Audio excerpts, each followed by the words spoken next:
Salam sejahtera, terima kasih karena bersama dengan saya di Nazilin Unity Channel. Pengampunan Najib yang telah diberikan mungkin bakal dibatalkan atau dihapuskan, ditarik balik. Ini sebab, ada dua sebab dinyatakan oleh Majlis Peguam Negara. Sebab yang pertama yang diterbitkan menerusi laman web Majlis Peguam, mereka menegaskan bahawa permohonan maaf Najib tidak sepatutnya diproses dan diputuskan kerana beliau hanya menjalani 1,5 tahun daripada hukuman penjara 12 tahunnya dan tidak membayar denda.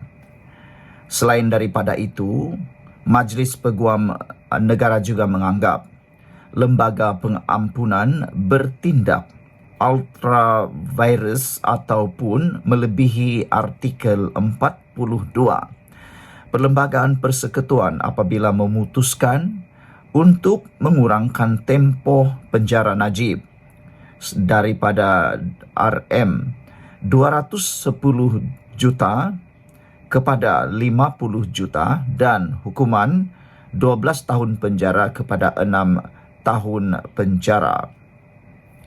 Saudara-saudara sekalian, sebenarnya pembebasan awal Najib ini mendapat tentangan terbaharu daripada lembaga ataupun daripada Majlis Peguam Negara.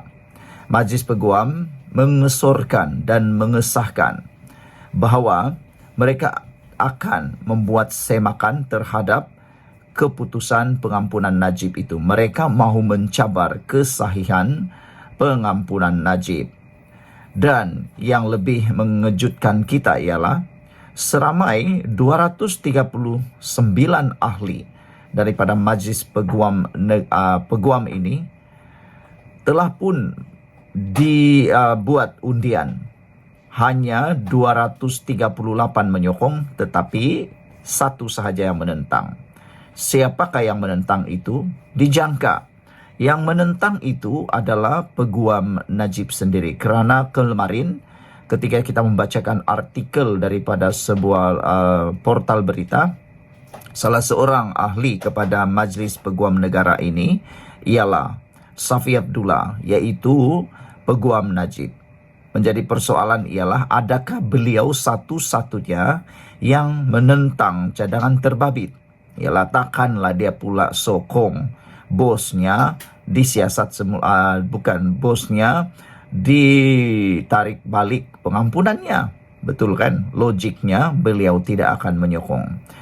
Jadi, saudara-saudara sekalian, adakah usul mencabar kesahihan pengampunan Najib ini yang telah disokong bukan sekadar 2/3 majoriti tetapi 238 daripada 239 ahli akan menyebabkan hukuman Najib akan dikekalkan 12 tahun penjara dan denda 210 juta, dan adakah pengampunan Najib akan terbatal semula? Saudara-saudara sekalian, ini kerana menurut Majlis Peguam Negara ini, kita ulang sekali lagi, mereka menegaskan permohonan Najib tidak sepatutnya diproses dan diputuskan kerana beliau hanya menjalani 1,5 tahun daripada hukuman penjara 12 tahun.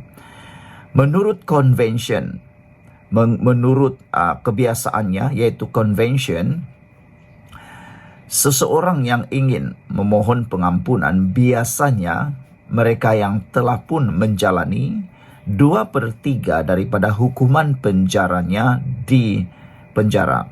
Selepas 2/3 telah dijalani, barulah boleh diproses permohonan maaf dan pengampunan. Itu secara convention. Jadi Najib baru 1 tahun penjara, 1,5 tahun. Kalau nak lihat 2/3, maksudnya Najib sudah menjalani 9 tahun penjara, barulah boleh dipertimbangkan. Yang kedua, Majlis Peguam juga menegaskan bahawa Najib belum membayar denda 210 juta. Patutnya mengikut convention, sekurang-kurangnya Najib sudah membayar sebahagian daripada 210 juta itu. tapi Najib belum bayar lagi. Jadi itu sebabnya Majlis Peguam Malaysia menegaskan sepatutnya permohonan maaf Najib tidak diproses dan tidak diputuskan kerana belum membayar denda 210 juta. Untuk makluman anda semua, tindakan kehakiman ini bukanlah menentang Majlis Pengampunan, bukan juga sama sekali menentang Ketua Duli Yang Maha Mulia di-Pertuan Agong. Tetapi inilah tugas dan tanggungjawab Majlis Peguam Negara, iaitu untuk memastikan supaya undang-undang di Malaysia ini dapat dipertahankan secara profesional. Saudara-saudara sekalian, menurut Majlis Peguam Negara ini, mereka bersetuju untuk membangkitkan bagaimana proses pengampunan itu berlangsung yang dilihat dilaksanakan tanpa tindakan yang tepat. Makna kata, Majlis Peguam Negara ini bukanlah mempersoalkan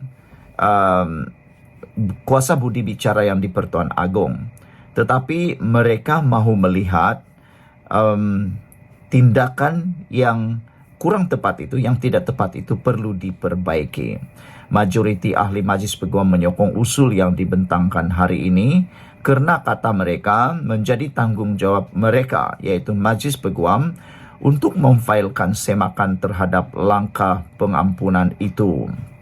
Dan saudara-saudara sekalian, Majlis Peguam Malaysia juga telah pun melantik seorang presiden baru, iaitu Ezri Abdul Wahab.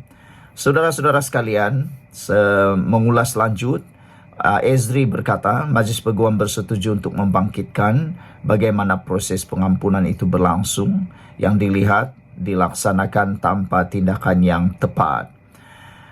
Dan untuk makluman anda semua, sepatutnya Najib perlu menjalani hukuman penjara 12 tahun dan denda 210 juta, tetapi oleh kerana mendapat ihsan dan belas kasihan daripada Ketua Duli Yang Maha Mulia di-Pertuan Agong, akhirnya Najib telah mendapat pengurangan hukuman penjaranya daripada 12 tahun kepada 6 tahun, daripada denda 210 juta kepada hanya 50 juta sahaja.